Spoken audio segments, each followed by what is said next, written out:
You have interacted, you mentioned that you have interacted with the electrocycle. Could you start by telling the panel three parts or segments of the electrocycle, please? Three segments or phases of the electrocycle. We have the voter registration. We have the party nominations. And we have the voting and declaration of results. Thank you. Thank you very much. I would like to ask you some questions around voter suppression. Somebody said that in relation to election rigging or taking away election rigging, that it is easier to rig an election while it is out there. Like it is easier to steal maize when it is still in the farm than when it is brought in the granary. Because when it is in the granary, it is in sacks and it can be counted. But when it's in the shamba, you can just pick here and there and ensure that it cumulatively you have stolen enough of grain. Similarly, in elections, election experts always say that there are many ways in which voter suppression can be done, leading to affecting negatively the outcome of an election. What is your understanding of voter suppression? And can you name two ways in which it can be done? Thank you. Okay, voter rigging may be done even during the registration process, where voters are transferred, where even voters are, potential voters are dissuaded from registering as voters. It can be done through the register by not updating the register. It can be done during party nominations. It can be done through bribery before the elections, and many others which go on the ground. Thank you very much. Lastly,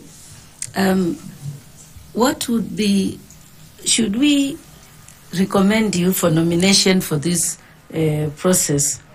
What are some of the opportunities of voter suppression that the Commission should look at, like the ones you have just said, and what measures do you see yourself putting in place to make sure that voter suppression does not occur in Kenya?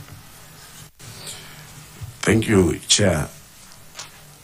The problem we've been having essentially is lack of information among our people on the ground.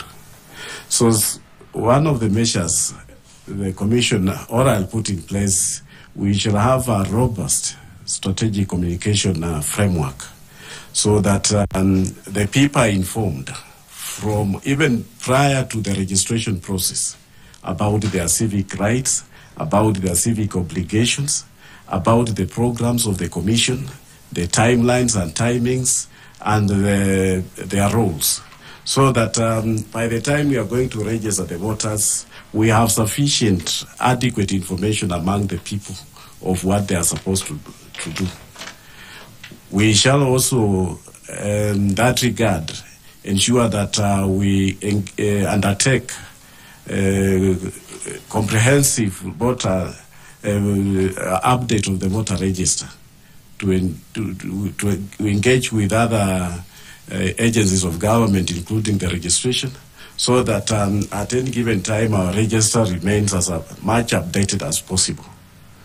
And then when the people have adequate information, especially disadvantaged groups like BWDs, the marginalized, sometimes because of lack of information, they don't even offer themselves to participate. They don't know their role, the role of the political parties, how they are supposed to get even the nomination slots. That, if you don't participate in party politics, then you don't stand a chance of getting a nomination. So we need to sensitize them in advance so that they take active roles in political parties, and they that way they will secure their rights and chances. Thank you very much, Mr. Ngeywa, and thank you, Chair. Thank you. Just to follow up on those questions by Dr. Koki, how is violence used in voter suppression in Kenya?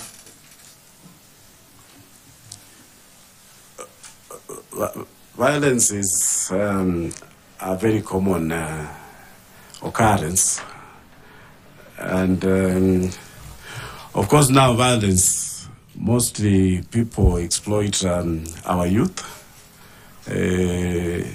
Our youth who may not have employment during the electioneering period. Of course, it becomes a business during campaigns, at funerals. So those who have the resources take advantage of the vulnerability of our youth. Unfortunately, we don't have a law that in place that enforces measures and mechanisms on the use of money that actually is the prerequisite of violence during campaigns.